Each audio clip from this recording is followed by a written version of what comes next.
Hello, friends of St. Peter. I hope you are all doing well. It's nice to take some time during the week for some reflection, and we have been talking about the fruit of the Spirit during our midweek videos.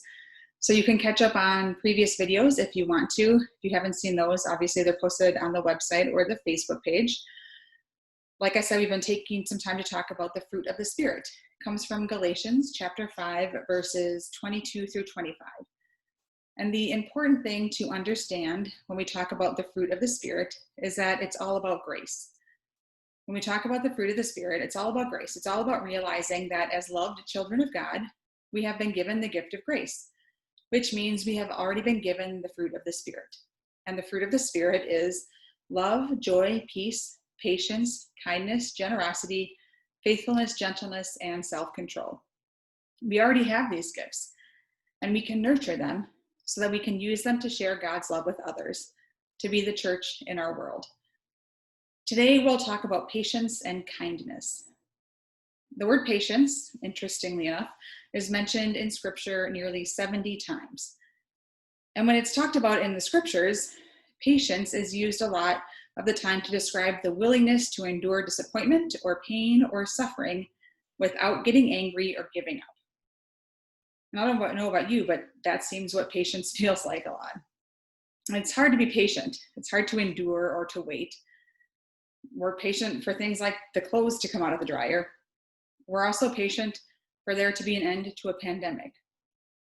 Patience is not always easy, and it can be difficult to be patient in different circumstances. But patience is a fruit of the Spirit. It's a gift we have. And I think it's easier for us to understand how we nurture the gift of patience by looking at the role that patience plays in our relationship with God. Often, the Bible talks about how God is patient with us, how God is slow to anger, and that's God's nature. God is patient with God's people and is patient with them even in disappointment, pain, and suffering. God is patient with us, so much so that God doesn't give up on us. So with the gift of patience, perhaps we do the same.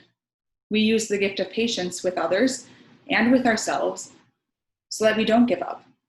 We don't give up on ourselves, and we don't give up on each other.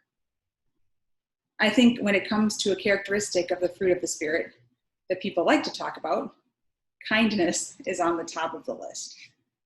Kindness is more than doing something nice for people every once in a while, and kindness is more than just not being mean. As someone who has been given the gift of kindness, you do kind things because you are a kind person.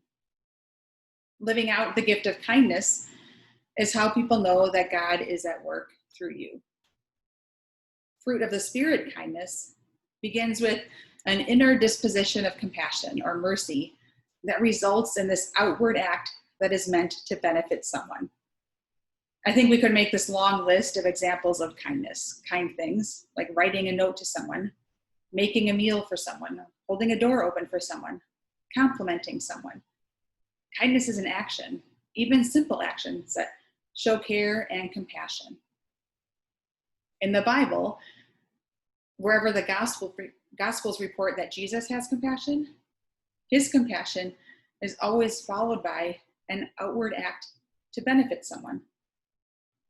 This shows that Jesus showed kindness. And because of the kindness that Jesus showed others, and because we are given the gift of kindness, we show kindness to others, not because they earned it or because they deserve it or because they were kind to us first, but because we have been given that gift so we can share it with others. I hope and I pray that you may experience the abundance of patience and kindness in the coming days, and may you share that patience and kindness as well. Take care.